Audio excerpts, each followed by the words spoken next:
Take 21. Okay, welcome back to the Tr6 Parks tips page. For today, the most common thing that people want to do, remove the dashboard.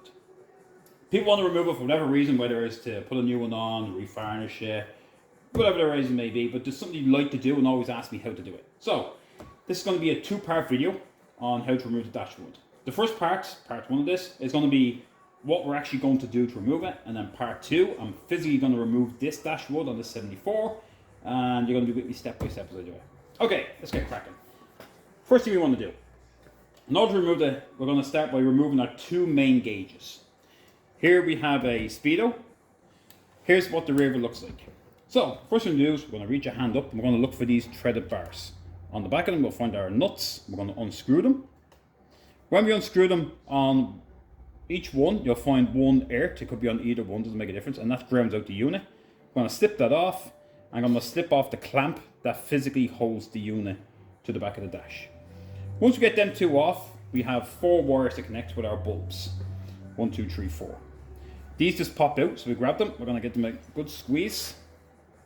And not as easy as you think. Oh, there we go. As you can see, they're just a little metal clamp. The pressure fit in, so sometimes it can take a good wobble to get them off. Try not pull them by the wire because they have a tendency to pop out, and then that will just ruin them.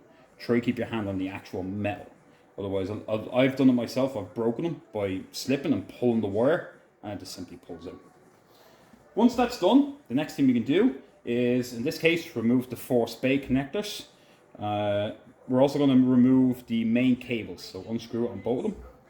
And for these ones, what we'll have is, it's not on this, is we have the cable that sticks around that resets our clock. That one you'll find just a little lower. Again, it's just a little screw, unscrew, and that will stay attached to it. Don't remove it, they're terrible. Usually one of these, they're a clip fit. You push in, but to try to get them out, I'm telling you now, 9.5 times out of 10, they will break coming out. So if you can leave it in, just leave it in. So that's that one out. Once the two of them are out, the next thing we'll start moving on to is the wiper washer, in this case on this 74. So what you want to do is you want to remove the knob. All the knobs, both these and the ones that are on the center plinth, are really the same. They all have a hole on the bottom. So what we do is, the main bar coming out has a spring. We're going to push this into the hole, push the spring up and pull at the same time. So you usually want to grab 2 fingers, push up and pull.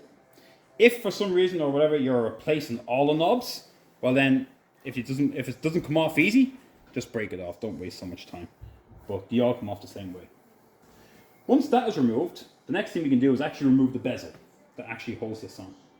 So the bezel itself has little grooves in it.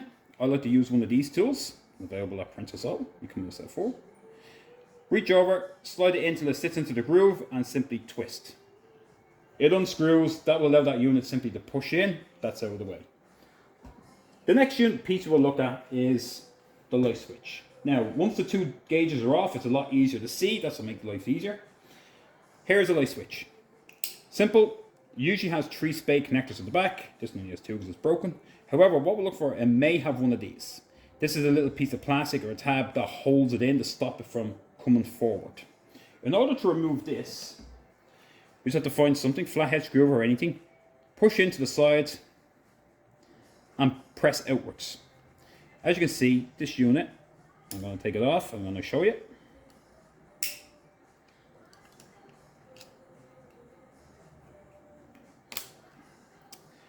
Here's what it looks like. It has 2 little tabs, and the 2 tabs sit in these 2 holes.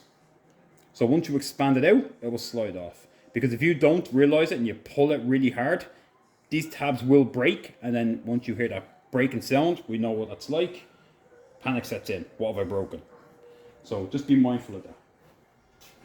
Now we have them off, the last few things we're going to look at is removing our hazard switch, which is unscrew.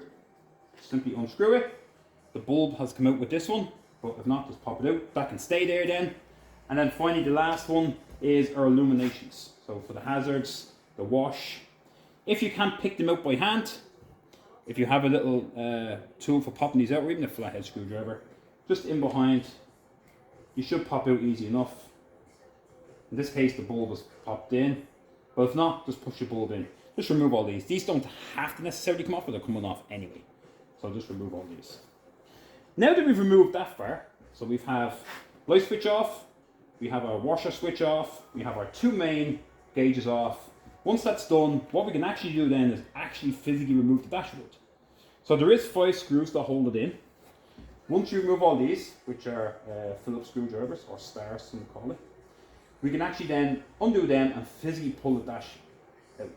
These gauges will stay connected, and then once it comes out so far, we can reach over and finally disconnect the last of the gauges and the dimmer and allow us to go out.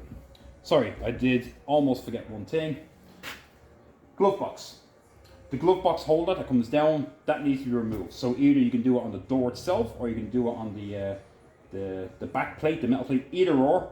Just release that, and that will release the wood from it. These can stay in spot because it just simply comes out over that. And that's basically it, and that's how we're going to remove the dash. So, in part 2, I'm going to physically do it and actually remove it, and I'm hoping that this part 1 has made life a little easier to understand what you need to do in order to remove the dashboard. Okay, see you in part 2.